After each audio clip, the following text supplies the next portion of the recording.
បាត់ដំបងបាត់ដំបងមានអ្វីឆ្ងាញ់ទេមានហោហើយមិនខ្លាំងទេណាមានអ្វីខ្លាំងតើកូនមេត្តាសូមមេត្តារៀបរាប់ប្រាប់ផងសូមចាំស្ដាប់ខ្ញុំរៀបពីត្រង់ប្រាប់ប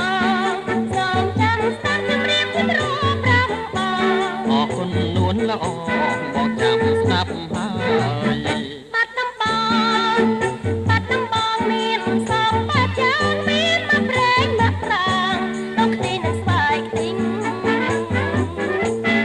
ក្រោយបោះសាន់បានឆ្ងាញ់ពីសេងចាំខ្ញុំពេញជូនបងពីសាអរគុណហើយអរគុណហើយកែកូននិថាអរគុណហើយអរគុណហើយកែកូននិថាញ៉ាំពីណាំងណាគឺបងព្រមញ៉ាំ